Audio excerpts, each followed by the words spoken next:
मैं हूँ जिसमें गुरु की महिमा गाई गई है। मैं सबसे पहले अपने इसमें स्पीच में सिर्फ 2-3 श्लोक बोलूंगा और बाकी उनका अर्थ बोलूंगा। मैं आशा करता हूँ आप सभी को सामान्य अर्थ तो ज्ञात होगा, लेकिन उसका भावार्थ और गहराई से जो अर्थ है उसको मैं आज प्रस्तुत करने की कोशिश करूंगा। पहला श्लोक है, वही सभी को जो ज्ञात है, आप सभी साथ में गाइए। गुरुर्ब्रह्मा गुरुर्विष्णु गुरुदेवो महेश्वरा गुरु साक्षात् परब्रह्म तस्मै श्री गुरुवे नमः। इसका सामान्य अर्थ तो सिंपल सा यही है कि गुरु ब्रह्मा है, गुरु विष्णु है, गुरु परमात्मा परमेश्वर महादेव है और गुरु साक्षात परब्रह्म है और उन गुरु को हमारा नमस्कार। इसमें गुरु कौन ये सिखाया गया, ये बताया गया साथ साथ में। सामान्यतः हम लोग समझते हैं कि हम लोग गुरु हैं या जो भी सिखा रहे हैं वो गुरु है। हाँ, वो गुरु हो सकते हैं पर अनिवार्यतः नहीं। अनिवार्यतः वही गुरु है जो शंकर के तुल्य है, जो ब्रह्मा के तुल्य है, जो विष्णु के तुल्य है, जो परब्रह्म के तुल्य है, जो निर्माण करता है, जो पालन करता है और जरूरत पड़ने पर संहार भी कर देता है, जो साक्षात परब्रह्म है, जो अलौकिक ब्रह्म है, जो निराकार ब्रह्म है, उसके सदृश है, वो गुरु है।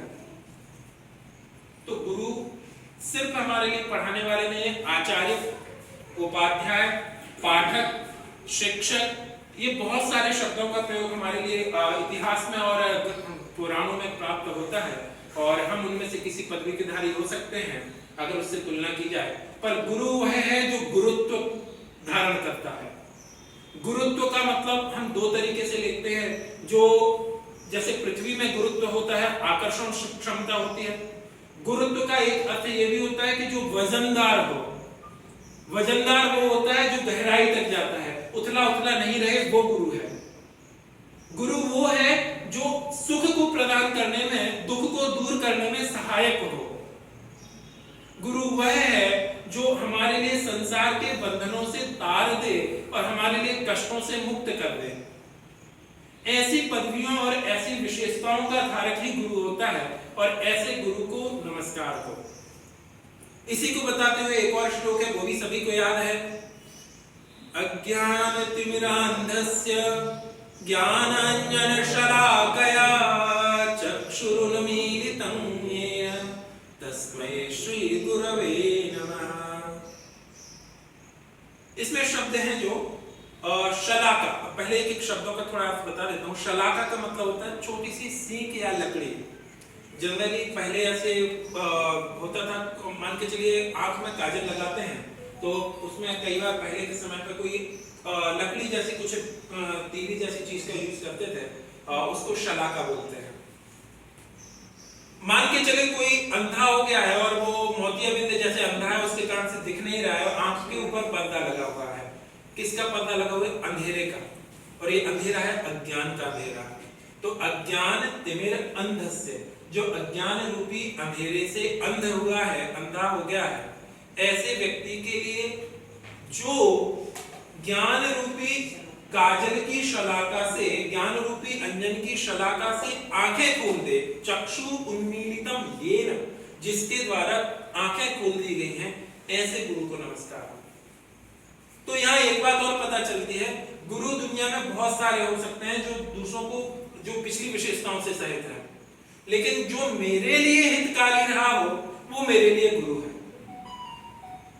संसार में बहुत उच्च कोटि के विद्वान हो सकते हैं, पार लगाने वाले हो सकते हैं, लेकिन मेरी आंखों में मेरे अंधेरे को दूर नहीं कर पाए तो वो मेरे लिए गुरु नहीं है। पर मेरे अंधेरा जिसने दूर कर दिया वो हो सकता है अपेक्षाकृत अल्प हो, उस श्रेणी का, उच्च कोटि का नहीं भी रहा हो, फिर भी हमारे दुखों को दूर कर दिया, तो वो हमारे अंधकार को दूर करने वाला गुरु है, परम गुरु है। ऐसे गुरु को हमारा नमस्कार है।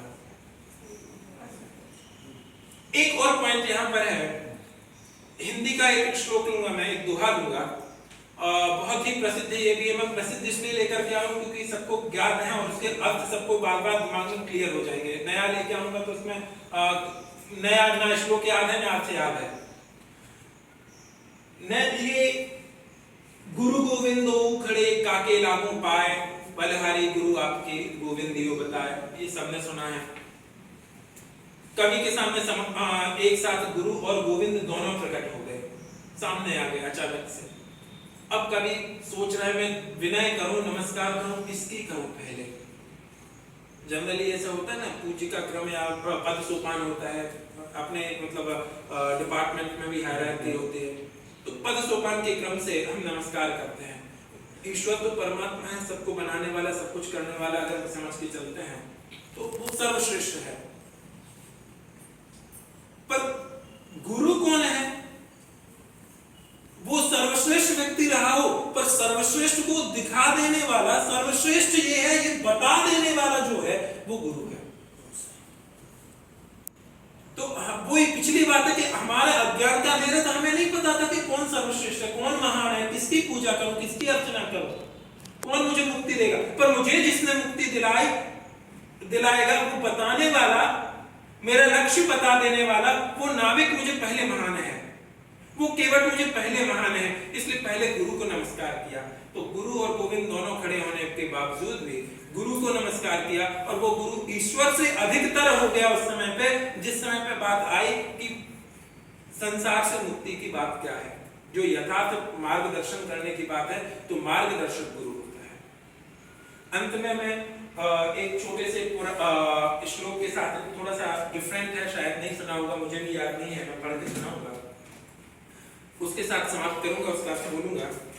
ये है कि हमारे पास में गुरु इतने अच्छे, हमने ये सीख लिया, जान लिया गुरु कौन होता है, ये जान लिया, उसका महत्व जान लिया, पर अगर हमारे पास में गुरु नहीं है तो हमें अन्वेषण करना चाहिए। और अगर हमारे पास गुरु हैं, अन्वेषित हैं, हम जानते हैं, तो हमें उनकी साधना करनी चाहिए, सेवा करनी चाहिए। क्योंकि जो गुरु की सेवा नहीं करता, जो गुरु की उपासना नहीं करता, वो व्यक्ति उस आलसी व्यक्ति के समान है जो प्यासा तो है पर सामने तालाब है, पानी नहीं पीता, जिसको जरूरतें तो हैं पर सब कुछ देने वाला कल्प वृक्ष सामने होते हुए भी मांगता नहीं है। ऐसे प्रमादी और आलसी के समान है कि जो घर में अनाज रखते हुए भी भूखा घूमता है। इसी को बताते हुए ये श्लोक है, पुणे तटाके तृषिता सदैव भूते पिगे क्षुधितः समूढ़ः कल्पद्रुमे सत्यपि वै दरिद्रः गुरुवादि योगे पिहितयः प्रमादे।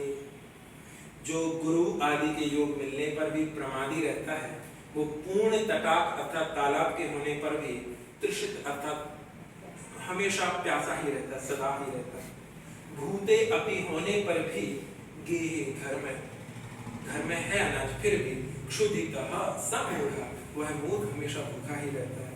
कल्पद्रुमे, कल्पद्रुम मतलब वृक्ष पेड़, कल्पद्रुम के होने के बावजूद भी सह दरिद्र, वह दरिद्र रहता है।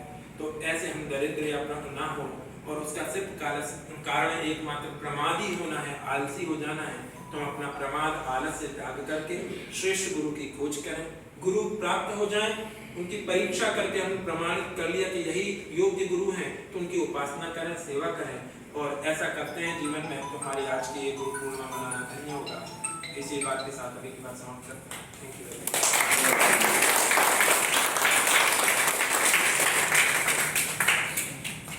अपने आदरणीय